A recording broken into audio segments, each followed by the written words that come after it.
وحماس كلا هذه سوكا كيسين بالجياه المكان حتى نحن حرمين آدم ما هنضبط بدأ دولة جولات كالكوفو كامبين صحيح كشيخ حسن شنادن ضمننا هذا الكوفو كامبين سودوينتي أي كم بقتي سوالنرو يودنرو يوارتنمو أنت بسموت الكلمتي بين سودويات يوم حبيت هذا ينتقلت هذا ولا سأل فمو ما شركة وشركة لوان سووني معنا حكوري شركة في أكتوبر سنة الرسول عن سقوط النوويات إسماعيل أوردي وكسر بحي أمريكا كروحا سكاش الدولية شركة لوان سووني معنا وبرا أثناء نواه وضعي كتير شركة مركز سماتي كيسو وشيء مهم waxaan isleeyahay waxyaalaha la rabay laga wada hadlo waxay daaran yihiin muhiimna u yihiin nabadgelyada dalka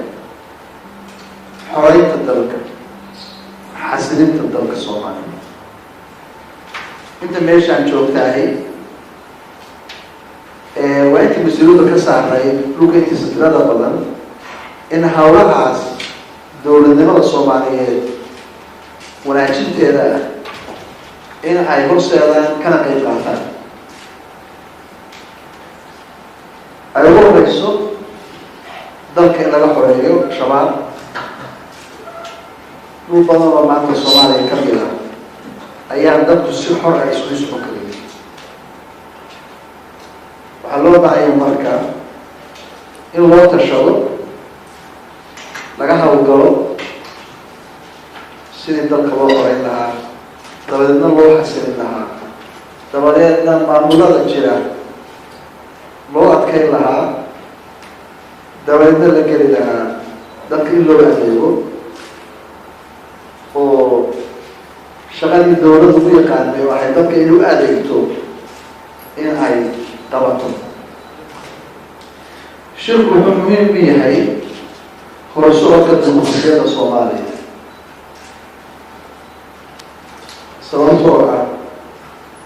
waxaan nahay dowladnimadeedii luntay dowladnimadeedii baa nala gashay samaynta CIC-da taas macnaheed marka waxaa weeye waan tallaabsanaynaa si tartiib ah annagoo baranayna dimuqraasiyadda iyo dooda iyo wada hadalka shirku wuxuu muhiim u yahay federaaleynta Soomaaliya nidaam baan qaadanay federalism lagu cusub dad badan aqoontiisu ay ku yar tahay taas ayaa keenaysa marka qaarkood jiidka ah idaacadaha iyo meelaha ka maqashaan waxa weeye waa baranaynaa dimuqraasiyadda iyo federalismkii oo socod fara oo shaqeynaya weeye shaqanta amaraysa shirku wuxuu muhiim u yahay inaan baranno in dalka awoodiisa la qaybsado khayraadkiisana qaybsigiisa lagu heshiyo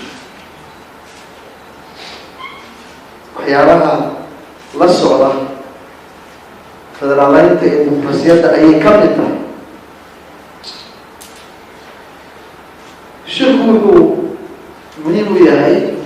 in laga heshiiyo qaabka dowladnimo oo aanu qaadanayno the type of governance or government dowladnimada nooca aan ka rabno inaanu ku heshiino noqdana midna anfacaya annaga Soomaali anfacaya cid gaarana aan u daraynaya dowladnimada iyo sharafta Soomaalida u daraynaya